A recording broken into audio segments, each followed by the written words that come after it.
done too. The average 401k is up almost $30,000 since I took office. So the Americans are benefiting working today. We have the most working, and we have 401ks at their all-time high, highest they've ever been. And that goes along with the stock market, which is the highest it's ever been. Under my most favored nation agreements, this is something that I wish the media would talk about, because to me it's one of the biggest things ever to happen in our country. Certainly as to medical, anything having to do with medical. Because drug prices, we're delivering record-setting discounts on prescription drugs with price differences of 400, 500, and even 600% at the TrumpRx.gov.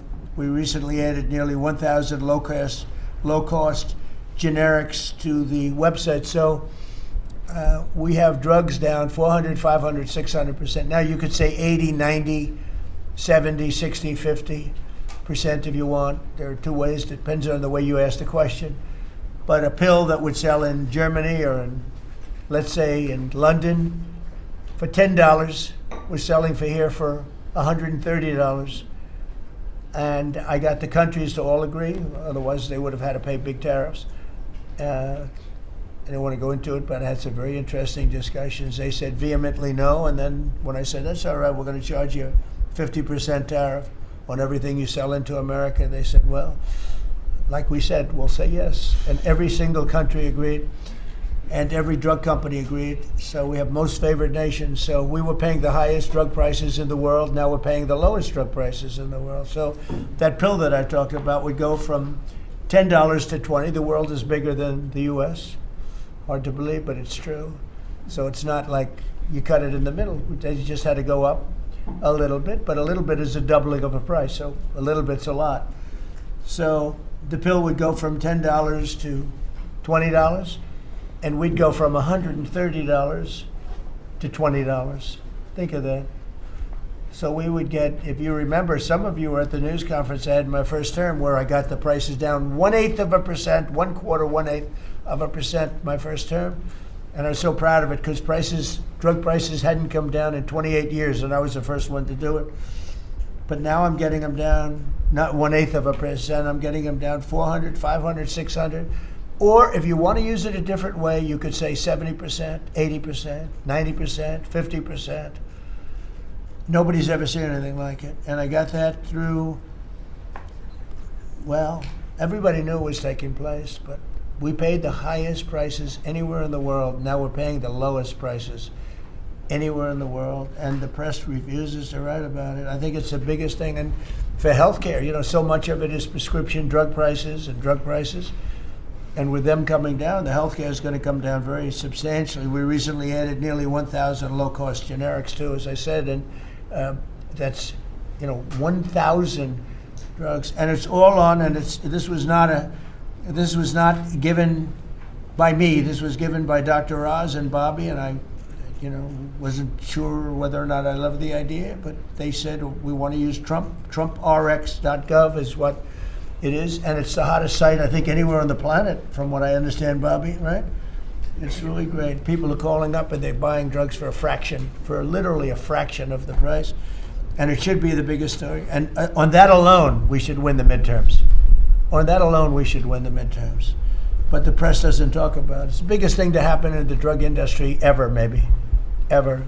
And the press doesn't even want to write stories about it. We made the largest ever investment in U.S. military, $1 trillion, and we're asking actually for $1.5 trillion for the coming year. And we have the strongest military anywhere in the world, as you know. You saw what we did with Venezuela. That worked out very quickly. And we're doing really equally as well with, but again, people don't want to write about it, with Iran. Iran is very much intent. They want very much to make a deal. So far, they haven't gotten there. We're not satisfied with it, but we will be. We will be either that or we'll have to just finish the job. But their Navy is gone, as I've said 1,000 times. Their Navy is gone. Their Air Force is gone. Everything's gone, and they're negotiating on fumes. But we'll see what happens. Maybe we have to go back and finish it. Maybe we don't. Right now, I mean, you can speak to Steve Witkoff and Jared. They're doing a good job. But right now, I think It looks like they want to just make a deal. They want to. They have. I don't think they have a choice. They're just going back to the internet because they're getting clobbered. Their economy is in free fall. They have 250% inflation. Their money has no value. Their whole economic system is broken down. They thought they were going to outweight me. You know, we'll outweight him. He's got the midterms. I don't care about the midterms. Look what happened last night. That was the prelude to the midterms. People understand it. They know that, very simple, Iran cannot have a nuclear weapon. I'm doing that for the world. I'm not doing it just for us. And we've had great support from other nations, by the way. We don't need it at all, but we've had great support from other nations. The problem is you always get the support when you don't need it. When you need it, you don't get the support. With Operation Epic Fury, our warriors are ensuring that the world's #1 state sponsor of terror never obtains a nuclear weapon, and they won't. Under the leadership of Vice President J.D. Vance, very proud of this, the White House Task Force to eliminate fraud is waging war on waste, fraud, theft, and abuse like nobody's ever seen before. He looks like Elliot Ness. Do you ever see Elliot Ness? I'm telling you, the guys that are up there, we're all central casting, they're standing behind. What a group of people. No, it looks like a movie. I'm going to make a movie out of it, I think. And they're finding billions and billions and billions of dollars. And I just said, that's good. He said, you haven't seen anything yet. Just said that. And, V does really great. We'll have a balanced budget without having to do anything. This is the kind of money they stole. They're crooks. They're thieves. And I hope that Todd is going to do a real job. These are crooked people. These are thieves. This isn't like a mistake. Just talking about one person, he got hundreds of thousands, millions of dollars for securing one man, for taking care of one elderly man. He was a service. He got paid millions of dollars for taking care of one man. Total crook. They're all crooks. The Somalians, what they've done to Minnesota, the Somalians, they're crooked as hell. Ilhan Omar, crooked as hell. They're all crooks. And we got them. We got them. Now we're putting the clamps on, but boy, I tell you, that's an impressive group of guys that you have behind you. I was watching that, and a couple of very strong women too. But I was watching that last night. I said, I'm proud of you guys. In 2 months, we've exposed tens of billions of dollars of defrauded taxpayer money, prosecuted numerous fraudsters, Todd, and stopped billions of suspicious payments, very suspicious. Oh, you haven't seen anything yet? Well, you see, I'm getting reports from Todd, from JD.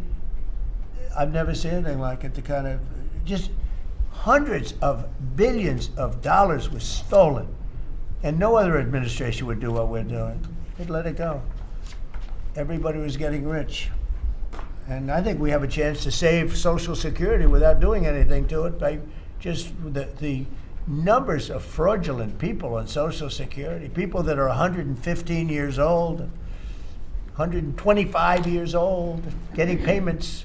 It's funny, I said, oh, do those payments get turned back? No, they accept them. Well, somebody's getting the payment. It's not a person that's 125 years old.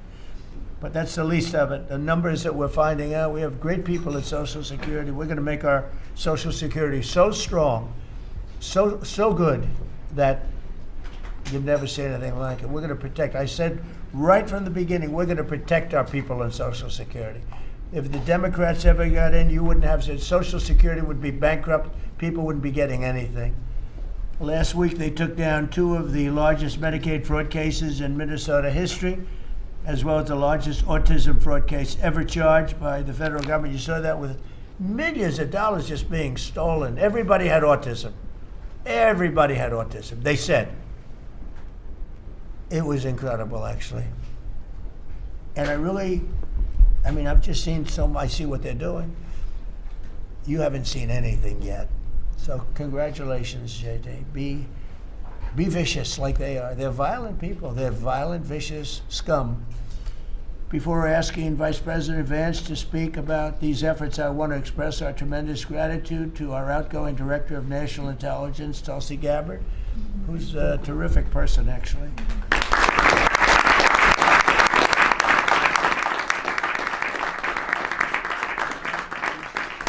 Come up with some findings that were pretty good. And Tulsi's worked tirelessly to restore trust and focus on the intelligence and with the intelligence community. They all respected her. They listened to her. She gave us leads that were pretty much, people thought they were dead and they weren't dead. They were right there, and she was able to expose a lot of things that we used at the FBI with Cash and with Todd and with JD and everybody else. It was amazing. She dramatically reformed the Office of Director of National Intelligence and cutting the staff by 40%, and she prevented countless terrorists and cartel members from entering the United States. She exposed mountains of evidence related to the Russia hoax, probably the greatest hoax in the history of our country. Although, when you look at the fraud coming out, there's a lot of them. I mean, honestly, there's a lot of them. But the Russia hoax, a great hoax, a very dangerous hoax too, and revoked security clearances of officials involved, and she declassified numerous historic documents of special public interest, including related to the JFK and RFK assassinations, which everybody wanted to see. And we're now releasing a lot of things having to do with space. It's people are very interested in that. It actually became the number one topic. We're releasing a lot of information having to do with terrestrial things, and people are totally fascinated by it. It's amazing. I wasn't sure if they would enjoy it. It's literally trending number one. Can you believe it?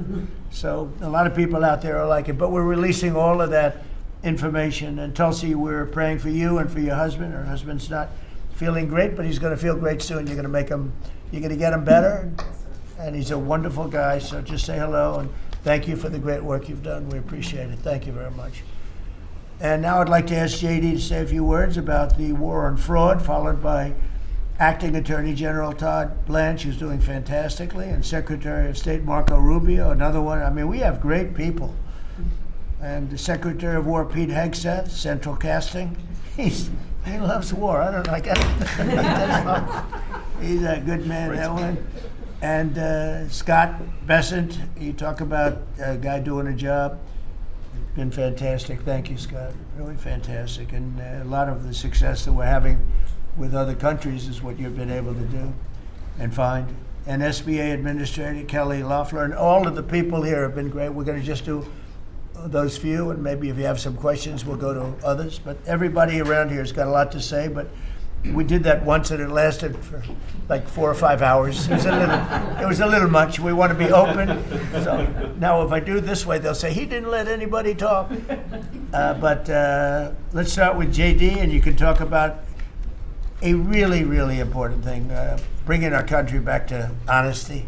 A tremendous amount of money is involved. Hey, go ahead. Thank you. Yes, sir. Well, first of all, thank you for your leadership, sir, and for making it possible. I often find in the Fraud Task Force that there sometimes are barriers that we need to break down, agencies that need to coordinate, and I'll come to the president and say, Mr. President, I need your permission to do, he'll say, for what? For the Fraud Task Force, and he'll cut me off and say, yes, go do it.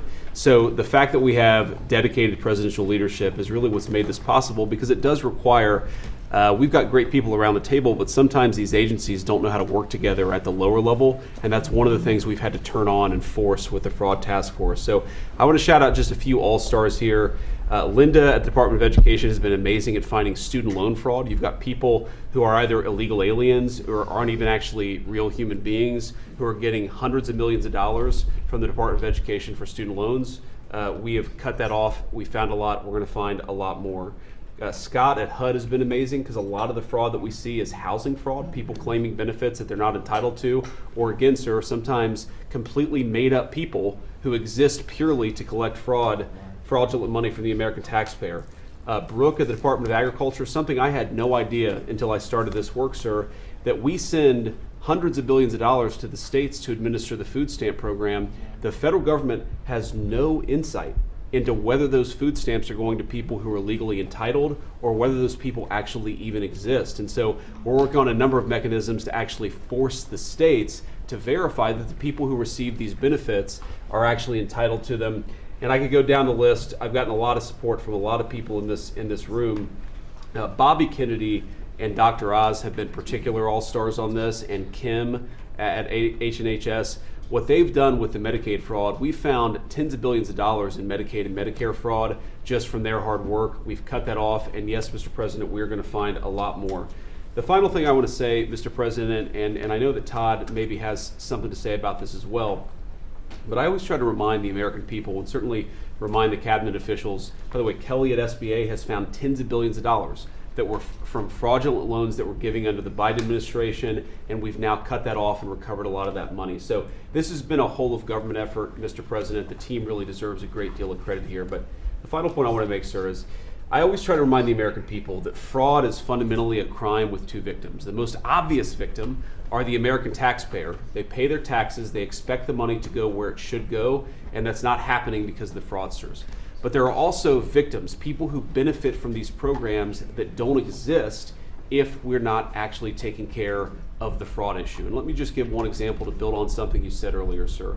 One of the people that Todd just prosecuted was a person who was collecting a lot of money from the American taxpayer to take care of elderly citizens, people who worked their entire lives, paid their taxes, should have had dignity and nobility in old age, but it was deprived from them from fraudsters who say that they're taking care of them, who collect a check to take care of them, but then abuse and neglect these people. And particularly one man who died because he wasn't getting adequate care, and that guy was still collecting benefits to take care of a person who he had completely neglected. So not only do you have an American taxpayer who's paying into these programs, you have an elderly citizen deprived of his dignity because we're not going after the fraudsters. Well, now we are. How much money did he get? Sir, hundreds of thousands of dollars, maybe more than that, but we think that that exact type of fraud has been replayed all over our country. That particular case was outside of Minneapolis. We expect that there are tens of thousands of people who are collecting fraudulent money to take care of people, and they're not actually taking care of them. We're, of course, going to get to the root of as much of it as we can. But again, sir, it's been, I wouldn't say fun, because you find out how much people have been taken advantage of, but it's certainly very good and valuable work. So thank you for giving me the opportunity to do it. Well, thank you very much. Yes, sir. Attorney General, please. I'll just continue to talk about what the Vice President was just talking about.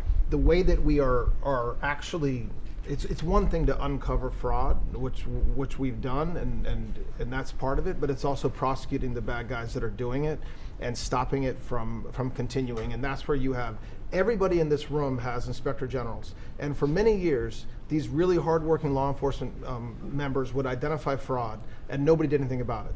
DOJ prosecuted it, but spent a very little resources on that. So what we've done just in the past 51 days, over 400 law enforcement action in this country, major fraud. That's search warrants, that's arrests, that's convictions, that's indictments that are filed, and that's just 51 days. And it's not just the great prosecutors. It's the FBI agents, it's DHS and HSI agents. It's everybody in this room that has inspector generals that are now they have been freed up, and it's because of you. It's because of the Vice President saying this is going to be a priority of what we are going to do. Not just the Department of Justice, even though we're the prosecutors that are putting bad guys in jail. It's also the law enforcement at every agency, FBI and DHS. And so we're already seeing results. We had a $1 billion fraud, a conviction at trial last week out of Florida. And this was an organization that was stealing from senior citizens in Florida, duping them. There were call centers set up in the Philippines, and they were duping them to buy medical equipment that they didn't need, that they would never get, and that the taxpayers paid for. And so that's a good win. We arrested 15 guys in Minnesota last week. The Vice President mentioned one of them. These are people that are not, they're just stealing, and many of them are here illegally. And so you have people who are in this country illegally, who are then taking advantage, and the Vice President says something a lot that resonates with me. The generosity of the American people, the generosity of everybody in this room, the leadership, to take care of the people in this country that are the most, that deserve it the most. Children who are supposed to get food at school, and you have men just stealing, taking that money. And so that's what we're focused on. We are standing up, as you know, Mr. President, you allowed us to stand up a new division at the Department to combat what we're talking. And then every U.S. Attorney's Office is now focused on it as well. So this is something that will result in a better place for every citizen in this country, and save money, a lot of money, and also it's the right thing to do for our tax dollars, Mr. President. And billions of dollars was given out just very quickly before Biden left office. Billions and billions were given out. And I mean, I know of many cases, but one, I don't know what's happened with it, but I think you're looking at it. I know Lee was involved in it environmentally. And Stacey Abrams was given $2 billion for an account that had $103 in it, an environmental fraud, I guess. And she had $103 in this newly opened account. And before leaving business, they put $2 billion into the account. And they had no reason for existence. They were unable to say what they did with it. $2 billion. Lee, do you want to just mention something about that? Thanks to your leadership, Mr. President, that was canceled. And they no longer have access to that $2 billion. They fought like hell. They wanted that money. Go In ahead. fact, it was over $29 billion that it's now been canceled at EPA. You told us to make it a priority. Now this happened as soon as you came in. After the election, before your inauguration, they were caught on video saying that they were rushing to get billions of dollars out the door before you're swearing in because they were afraid that once you were sworn in, you were going to stop it. Well, that part, they were right. We did. Yeah, we did. Great job. And we're happy to do it, Mr. President. And, the Department of Justice under Todd Blanche's leadership, they just secured another big win in appeals court on some recently canceled grants for different agencies. So great attorneys making sure that this accountability is delivered over the finish line. It's been a great team effort. And we're building more, most importantly, we're building more factories and plants in the United States now than at any time ever before. $18 trillion coming in. That's not including the 12th month, that's 11. And I say it often that the Biden administration had much less than 1 trillion, and we have 18 trillion. And when those final numbers come up, they'll be even higher than that. That's a record in the history of the world. No country's ever done that. And that money's going into plants, and you are giving them very fast approvals, thorough and environmentally correct, but fast approvals. And you're doing a fantastic job. Thank you very much. Another man doing a fantastic job, I think we all agree, is Marco. You're all over the place, right? I watched you last night in 3 different locations. So tell us about Iran. Well, first of all, the bottom line is Iran's never going to have a nuclear weapon. And if recent events have done anything, is just remind us once again that they are the world's leading sponsor of terrorism. And they can never have a nuclear weapon. Now, the president's preference, Mr. President, your preference has told us repeatedly, is always to negotiate these things and to figure out if you can have agreements. Diplomacy is always the first option. And we continue to work on that through your envoys, Mr. Woodcoff and Kushner and others, the vice president, who've been very involved. And if there's an agreement to be made, we want that to be made. I think there's been some progress and some interest, and we'll see over the next few hours and days whether progress could be made. I just want to remind everybody, Mr. President, you know this well, you have other options available to you if that doesn't work. But the bottom line is that we prefer the negotiated diplomatic route, and we're going to give it every chance to succeed. I know you're giving it every chance to succeed, Mr. President. But here's the bottom line, because I keep getting asked, what is this all about? It's very simple. Iran and these people in charge of Iran can never have a nuclear weapon, and they will never have a nuclear weapon, and they most certainly will not have one as long as you're President of the United States. On that point, it's very clear. Just 2 quick things I want to touch upon. One, you touched upon the border and security. Part of securing our border is dealing with the people that are in this country unlawfully, many of whom do not want to go back to the country that they originally came from for a variety of reasons. Either we can't send them there or some judge ties us up. And one of the key things we have achieved is now 20 countries have signed third country national agreements, meaning these are safe countries where individuals who refuse to go back to their country of origin can be sent to that country instead. We've gotten 20 countries now around the world who have signed agreements that allow us to deport people to those places. What often happens when you go to the person who's here unlawfully and say, we're going to send you to this third country, is all of a sudden they decide they'd rather go back to their home country instead. So it gives the ability to enforce all laws, and we work very closely with the Department of Homeland Security on that front. Something else that I know is concerning people, because it's on the news, is Ebola. Our number one obligation, we're involved in foreign policy, but even our foreign policy, the number one priority of our foreign policy is to protect the American people. We cannot and will not allow any cases of Ebola to enter the United States. And so the State Department and other agencies represented here, the Centers for Disease Control, HHS, others, are working very, very hard to contain this crisis to the countries where it's currently located, particularly the Democratic Republic of the Congo. And so we've surged assistance to make sure that is being contained there. And obviously, multiple agencies involved here are also very involved in tracking people, just to make sure that nobody comes into this country that has Ebola and creates a problem for us. And we feel like we've got good efforts in place to do that, and Americans should feel assured that the president and his administration is doing everything we can to protect them on that front. My last point, you said I was all over the place. One of the places I stopped in last night was to initial the Trump Route for Prosperity in Armenia. This is a key linchpin of the peace deal that you were able to achieve between Armenia and Azerbaijan. Right. And in addition to that, we also signed a critical minerals MOU with them and a strategic engagement one as well. So just a reminder of another war you helped to settle, Mr. President. But from that now we are seeing the emergence of a great new relationship with Armenia that really had grown stagnant for a very long period of time. So we're doing well on that front as well. Thank you. And could I just ask you, Cuba and Venezuela, what's going on there? Well, interesting. On Venezuela, that process continues, that three-phase process, of obviously stabilization, recovery, and transition. I would just say, just since January 3rd of this year, okay, and I think this number's right, and Chris or Doug can correct me on this, but I think over 10 million barrels of Venezuelan oil have been delivered to the United States since the 3rd of January.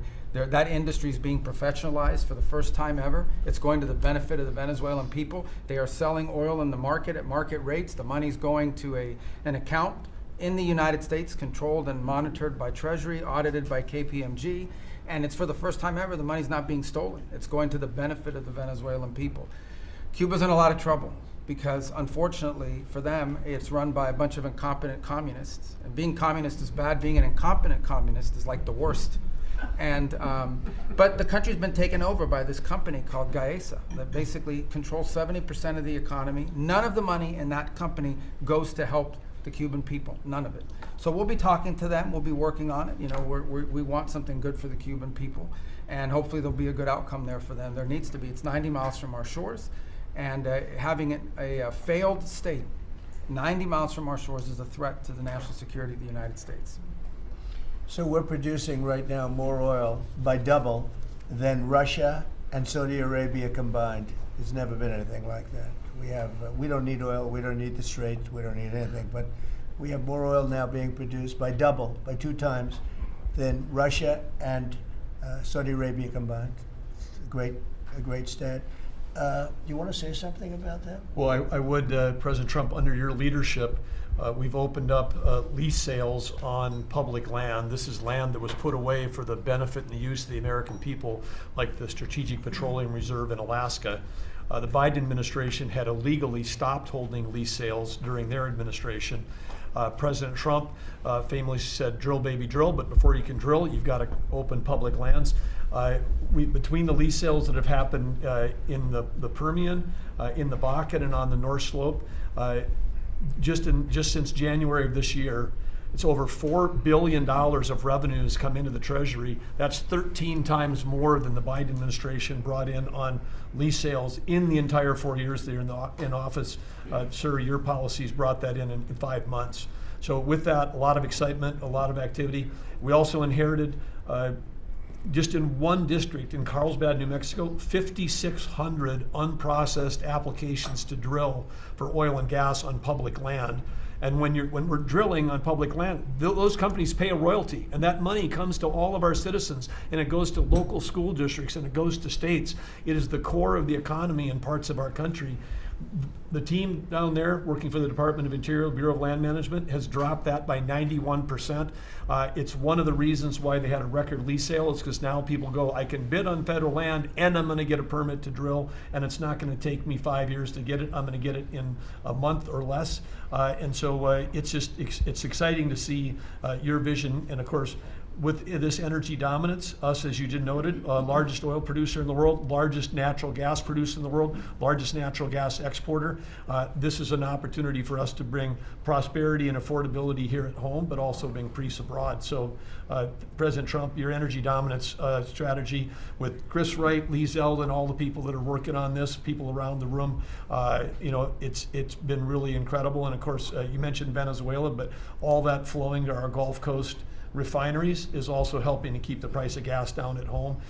So again, it's an amazing transformation. Bottom line is, the center of geopolitics around energy has moved from other parts of the world to the Western Hemisphere in the last 5 months. You turned Venezuela from a sanctioned adversary into a strategic ally in 45 minutes. Never happened in history before. And what's going on in Alaska. When I was there last week in Alaska, the North Slope, 80,000 barrels a day coming online at Pico. That wouldn't have happened with you. It's up by Willow on the North Slope. That's going into the Alaska pipeline. 20% increase just off that one field. So amazing work.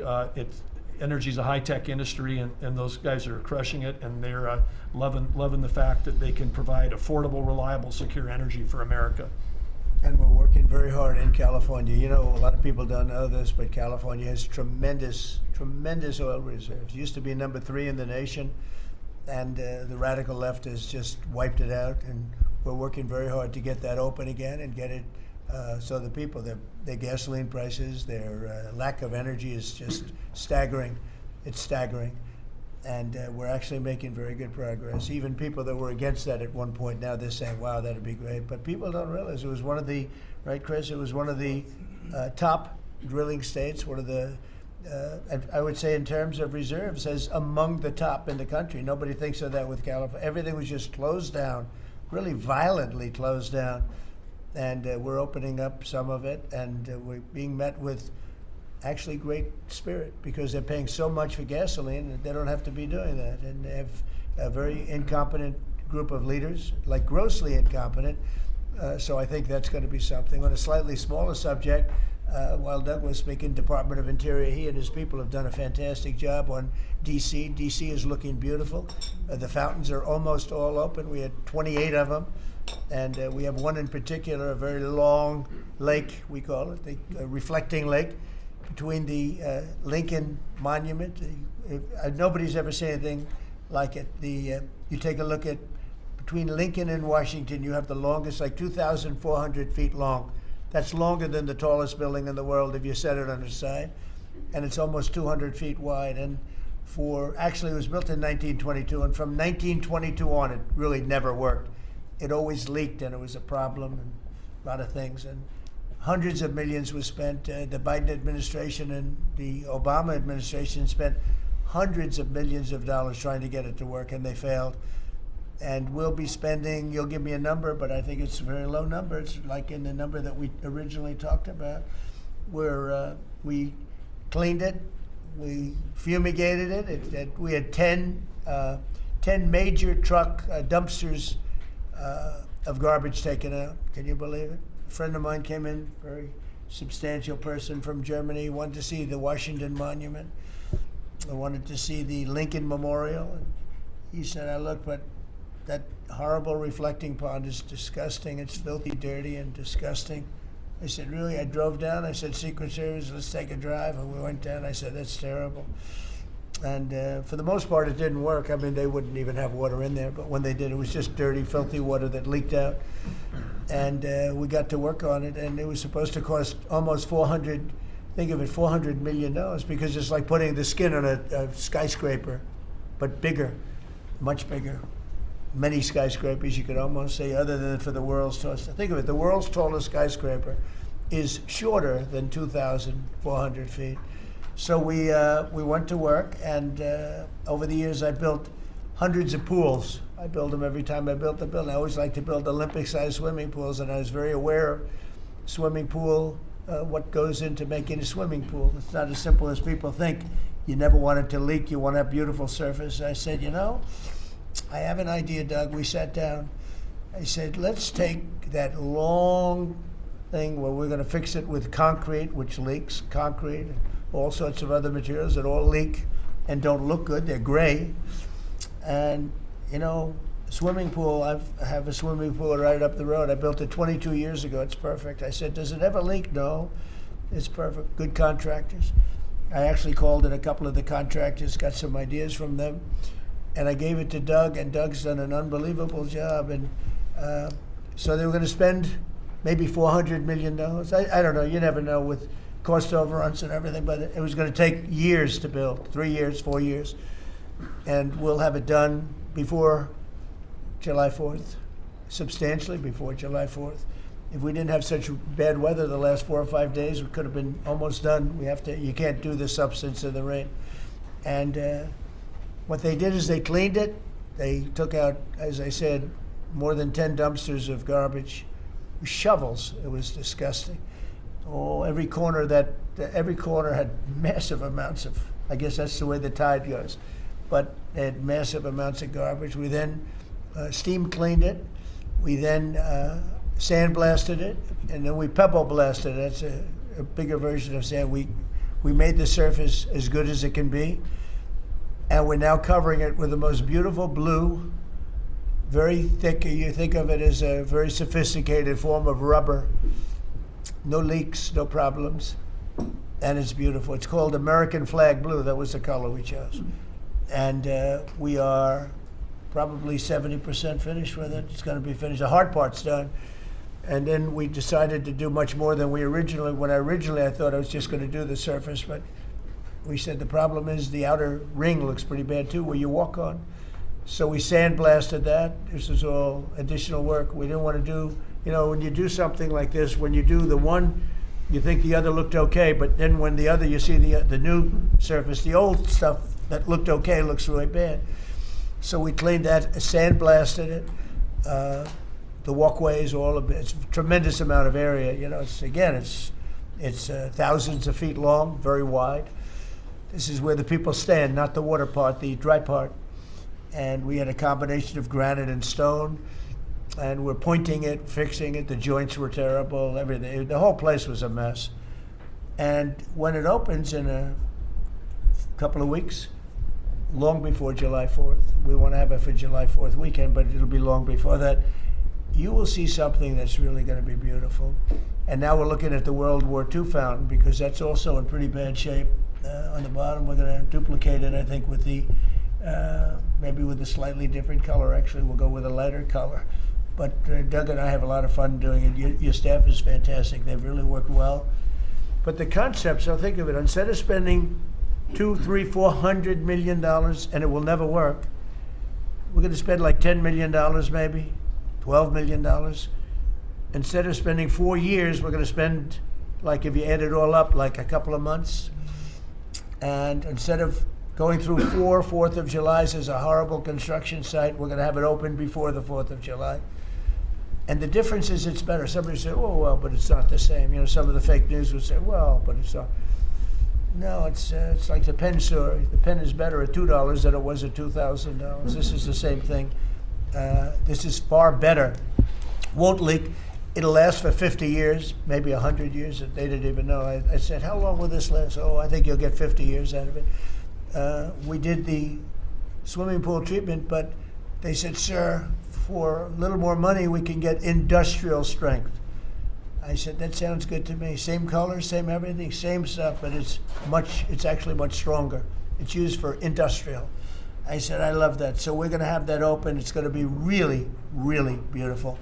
And it's a very important thing. We can't have people looking at the Washington Monument, going, the memorial. If you take a look, the Lincoln Memorial, it was built, I guess, a little after the Lincoln War. It's embarrassing. It was so horrible. I never saw anything like it. It was filthy dirty. It was Biden. And they spent, between the two of them, they spent hundreds of millions of dollars trying to fix this thing. Now, when Obama did it, he spent way over $100 million. And they had a great idea. Let's use the water from the Potomac. Because environmentally, they liked it. Somebody said that was good. But the water from the Potomac was not suitable for this, to put it mildly. It was disgusting what happened. And so they spent hundreds of millions, over $100 million, and they immediately closed it. It was closed for many months and nobody did anything. It was closed. It's basically been closed. But go back to 1922. It was always sort of, people think of it as beautiful, but it was always a mess. It's going to be unbelievable. It will be unbelievable. It's actually exciting. I want to ride over there today if I can. I always have a problem. Secret Service is in love with my walking along, checking the sidewalk, the new sidewalk, to see whether or not they pointed it correctly. But they do. We have great contractors doing the job. But we'll spend a very tiny amount of money. And it'll be better than it ever was when it was built in 1922. It's very exciting, actually. To me, I love construction. It's very exciting. And we do many things. We did 28 or 29 fountains. I made a contribution to redoing Lafayette Park. That's the entrance to the White House. And it was an embarrassment. The floors were broken. They had bricks. Some of the bricks were missing. You know where they're missing? They took them out to throw at people. We're going with them. It's going to be a world-class park. It'll be open pretty soon. They're doing a lot of work over there. That was a contribution that I made with some other people. And it's going to be really beautiful. That was really the front door to the White House, but you couldn't even use it. It was so terrible. People would come to the White House, and it was so terrible. So with that, I'm going to ask Pete to talk about some of our great success, Yes, sir. including Venezuela. You might talk. Absolutely, sir. I think actually your efforts on the reflecting pool are actually a great segue. If you look at Washington and Lincoln, these are two men that faced monumental tasks and stood up in historic fashion and delivered for the American people. And when you step back and look at 47 years of what Iran waged war against us and our people, there's only one man over the course of both presidency who has stood up and said they will never get a nuclear weapon, as Marco said. So whether it was Qasem Soleimani, whether it was scrapping the Obama deal that was going to give them a weapon, whether it was the 12-day war or Operation Midnight Hammer, you created the conditions to ensure the American people and the world are safeguarded from this generational threat.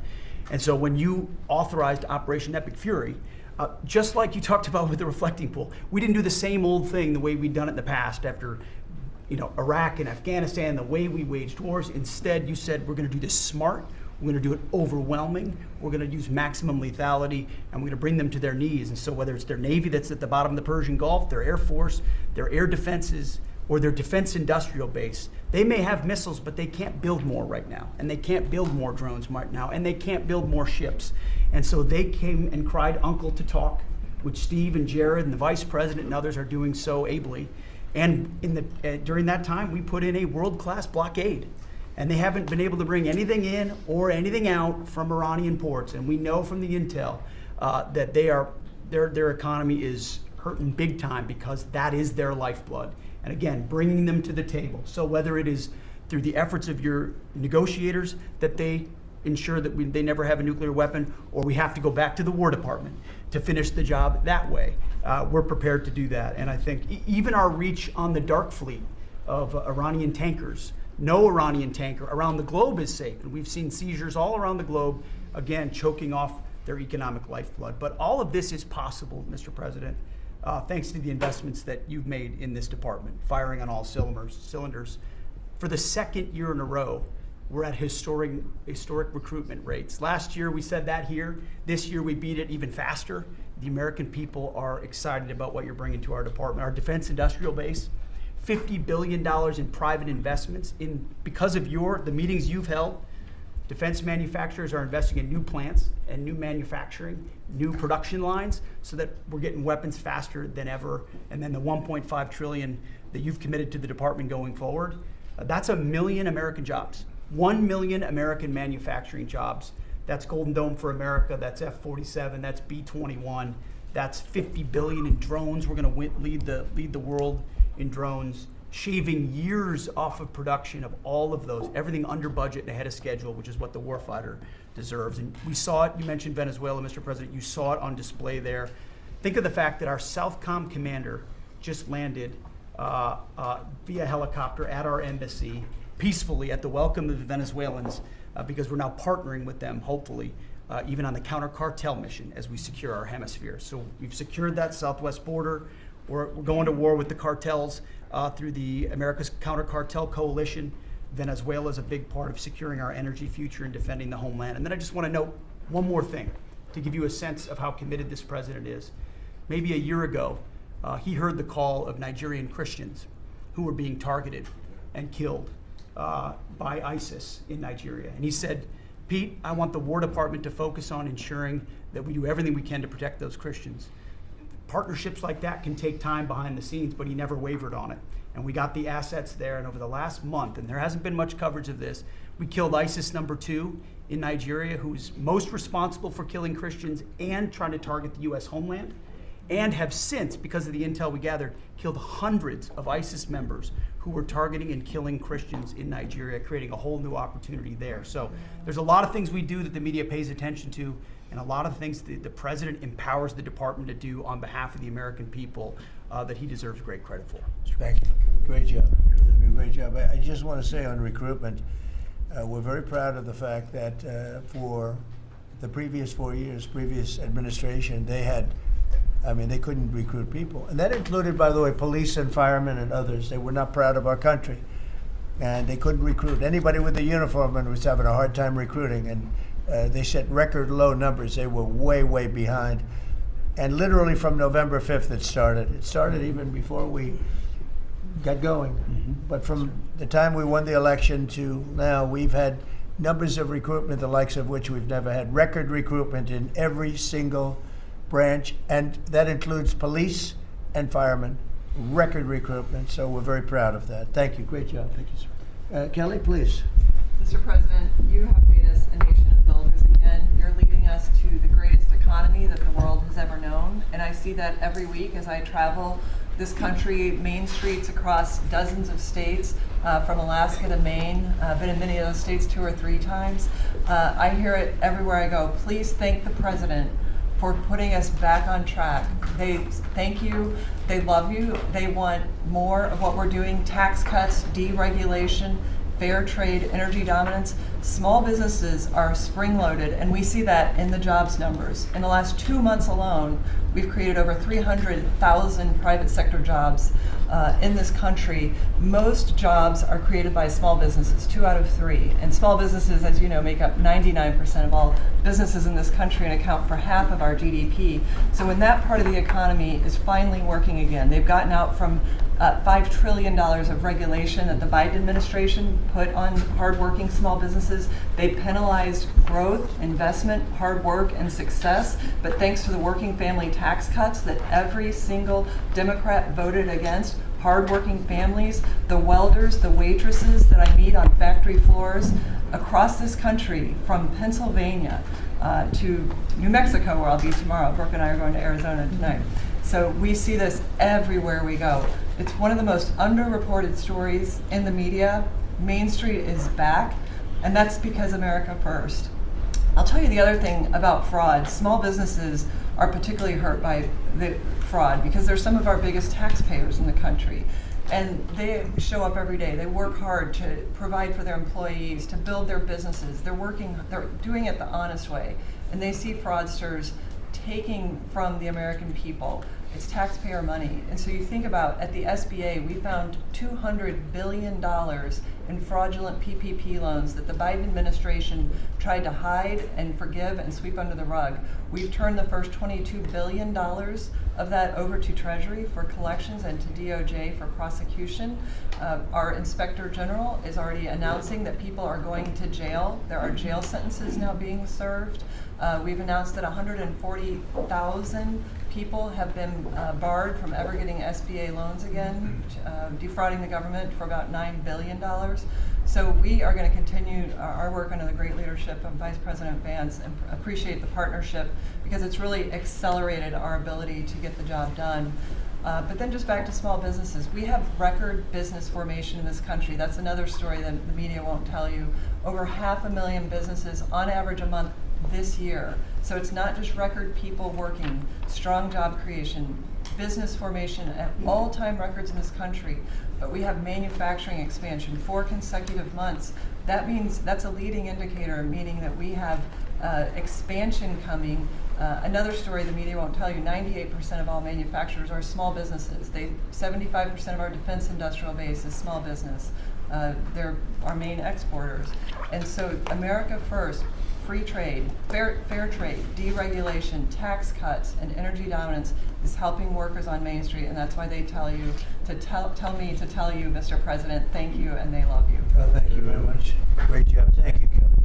And I just say, we went to China last week. We had an amazing meeting with President Xi. The relationship's very good. We're doing a lot of business with China now, but it's not where they were ripping us off. For years and years, they ripped us off like nobody ever got ripped off. Now it's a very profitable business that we do with China. and they respect our country again. We have the strongest military in the world by far, and they respect our country again. Scott, please. Sir, on the economy, 2 words: resilience and prosperity. The continued resilience of the economy speaks for itself, even during the Iran conflict, and it speaks to the strength of your leadership. Pro-growth policies are creating conditions for American families and businesses to prosper. We're entering the second half of our 250th anniversary year with renewed optimism and momentum. It has never been a better time to be an American, and as you said earlier, we have a record number of Americans working. The economy that you are building is not only strong, but secure and resilient and better positioned to compete globally. Real GDP has risen 2.7% over the past 4 quarters, something that many economists said couldn't be done. In the first quarter of 2026, despite the Iran conflict, GDP grew at a 2% annual rate. The Atlanta Fed GDP now is predicting 4.3% for this quarter. In terms of prices, I believe the prices are transitory. Oil will be lower than pre-conflict levels when this ends. Natural gas is already down, as you mentioned. Drug and pharmaceutical prices, they are plummeting, and rent is down. We are more resilient to energy price fluctuations due to your energy dominance agenda, to regulatory efforts, and we have never sold so much energy to the rest of the world. Business investment rose at a 10.4% annual rate in the first quarter. Capital expenditures and business equipment rose more than 17%, and that is as a result of the tax bill and tariffs. Jobs related to commercial construction, factory construction, are up 90,000 since your inauguration. In the past 2 months, the private sector, as Kelly said, has added 313,000 new jobs. And those are private sector jobs, sir, including 13,000 manufacturing jobs. We have construction jobs. We're building the factories, and those will turn into manufacturing jobs. The stock market has hit new highs. The stock market lives in the future. It is seeing on the other side of this conflict, it is a strong symbol of optimism for the future. Corporate earnings are high, and wages are doing well. For the tax season, we had the best tax filing season in history, which is a victory for Main Street. The average refund was nearly $3,300, 11% increase from last tax filing season. And importantly, 62 million returns had one of your 4 signature policies: no tax on tips, no tax on overtime. They reduced taxes. 85% of our seniors paid no taxes on Social Security, and the deductibility of auto loans for American-made cars. For what I believe is the most important government benefit for young people since the GI Bill, the Trump accounts. The app will be available on all major platforms tomorrow morning, and it will place the American dreams into the palms of the hands of parents and children. Nearly 6 million kids have been signed up for Trump accounts, and they will launch on July 4th, and it will be a great symbol of the 250th anniversary. Main Street prosperity, workers have seen positive wage gains. The unemployment rate remains low at 4.3%, and private sector job growth is strong. So sir, just to reiterate, resilience and prosperity have been the marks of your second term. It's been great. It's been amazing, actually. Any questions? Thank you, Mr. President. Iris Tao with NTV Sister Media with the Epoch Times. We've done a lot to clean up DC and fight crimes here. And as a lot of Americans and people from all around the world are coming to the nation's capital ahead of the major 250th birthday events here, how important is it for you to really keep delivering on these results, but also what does it mean for America's identity on the national and international stage? So I'm very proud of DC because when we came here, a little more than a year ago, it was a very dangerous place, and now it's a very safe place. It's been incredible what's happened as you see the crime numbers. We had restaurants closing up, and nobody wanted to go to a restaurant. They were afraid to walk to work. It was a very, very dangerous place, very unsafe, and now it's a very safe place. We brought in the National Guard. We worked with Cash and the FBI, and Janine is doing fantastically, and Todd, and everybody. And it's now a very safe city, and people are pouring in, and you see the grass is all beautiful. We put a lot of new grass in because, you know, like people, grass has a life too. And this grass, it was about a long time. But the waterfalls we talked about and the fountains, most of them are in the final stages or fixed. People are writing me letters. People are talking about it. We have some of the most beautiful fountains in the world, and there wasn't one, not one, that worked. We had 29.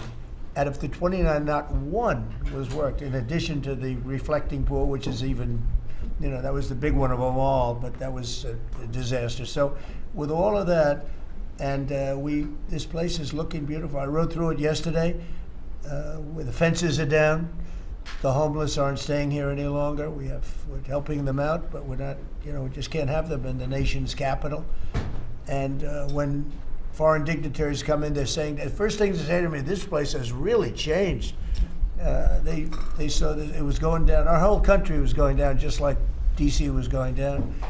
And as you know, the restaurants were closing up. There weren't very many restaurants, and now they're opening up. You can't get a space, and everyone's going out to dinner, and they're safe. And we had the national security, and we have the National Guard, and we're going to keep them.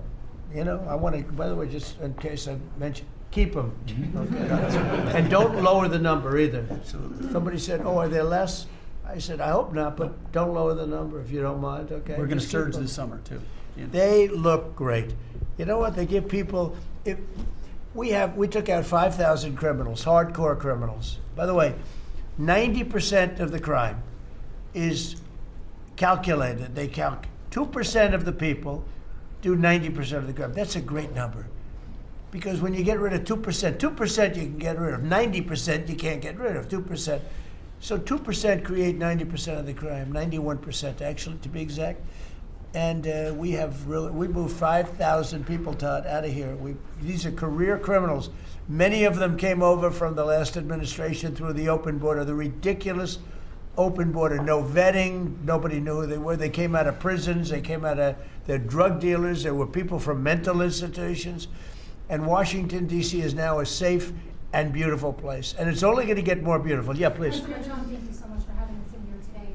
What are your thoughts? Why do you think that Joe Biden is trying to sue this Department of Justice, former President Joe Biden, to have his tapes that he did interviews on blocked from the American people hearing them? Do you think that he's trying to hide something? And maybe Acting Attorney General Todd Blanche could comment on if they will countersue and release those tapes to the American public. Are you talking about it with respect to his book? With respect to Well, I'd like to see it. I don't know. Maybe there's some constitutional reason. I don't know. I would like to see what he has to say, because we can never allow what happened to this country to happen. The man was grossly incompetent, and the Democrats, I call them the Democrats because the policy is so bad, but they came very close to destroying our country. We can never let it happen again, and I hope that you're able to produce that. I think it would be very interesting reading for people. Mr. President, Iran wants control of the Strait of Hormuz. Would you accept a short-term deal that allows Iran and Oman to control the strait? And would they have to open it immediately, or would you be open to that happening over a period of time? No, the strait's going to be open to everybody. And who would control it? It's international waters. Nobody's going to control it. We're going to watch over it. We'll watch over it, but nobody's going to control it. That's part of the negotiation that we have. They would like to control it. Nobody's going to control it. It's international waters, and Oman will behave just like everybody else, so we'll have to blow them up. They understand that. They'll be fine. Mr. President, thank you. How much economic pressure do you feel to get the Strait of Hormuz open? Well, you have to understand, the United States has so much oil that we are an exporter of oil. So we have plenty of oil. We're very lucky. We're blessed with the greatest piece of land in the world from that standpoint, and we have more than anybody else. And now when you add Venezuela to it, we have, I think, 64% of the world's oil. And we're getting along very well with Venezuela, by the way. It's being run really beautifully. The big companies are moving in. It's going to be amazing, because it's also, like us, they're very blessed in that sense. But we have natural energy that no other country has. We have more than anybody else. So it's really a world problem, because most of the world doesn't have that. And we're making it available. During the closing, I don't know if you've seen some of the satellite pictures, boats, hundreds of boats lined up. It looks like, I used to say, the Long Island Expressway with cars. They're lined up and they're coming to Texas, Louisiana, they're coming to Alaska to fill up their boat, their big boat. Some of them are really big, 2 billion gallons.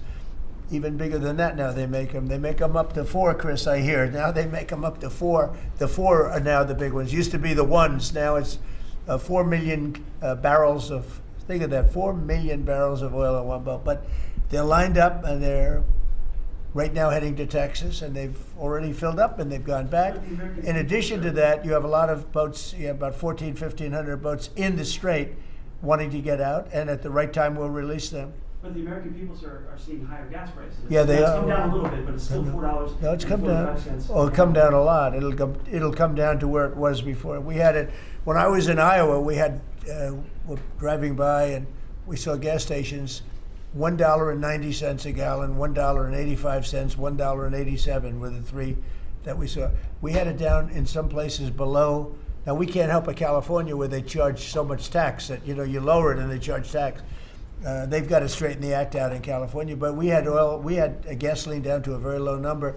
I think we'll be hitting that number shortly after that whole excursion ends. Does that give you more urgency? But regardless of anything, as Marco said better than anybody can say it, you can't let them have a nuclear weapon. They would use it instantly. They wouldn't think about it. They would use it instantly. I've gotten to know them. They would use it instantly. Does that give you more urgency, Mr. President? You've said that you're in no rush to make a deal, but with gas prices that are so high across the country, people are paying more for travel. Does that give you more urgency to make a deal? Why doesn't it? Well, I'll tell you the primary urgency I have. I said this, it wasn't covered properly, but the primary urgency is that we can't let Iran have a nuclear weapon. But at the same time, we have a tremendous amount of oil, gas, coal. We have tremendous amounts of energy. We're blessed with something very special. Those prices are going to come down. They're going to come down fast. I think that you'll see, actually, Todd, I think you're going to see lower prices that we had even before we did this. Now, I knew there'd be an increase. I said, we have a choice. We don't have to do anything. And in 2 years or 1 year or 2 months, because Iran would have had if we didn't hit them with the B-2 bombers, Iran would have had a nuclear weapon within 2 weeks from that date because they were ready to go. And if they had a nuclear weapon, it would have been used already. It also would have been used had I not terminated the Obama deal, the Iran nuclear deal, as we call it. That was in my first term. Had I not terminated that, they would have had a nuclear weapon a long time ago. I would say it was a guarantee that it would have been used, and it would have blown up Israel. It would have blown up the entire Middle East, and that's never going to happen. Yeah, please. Mr. President, on Iran, would you be comfortable with Russia or China taking their stockpile of highly enriched uranium, and have they offered? No, I wouldn't be comfortable. Mr. President, That would not make me comfortable. President,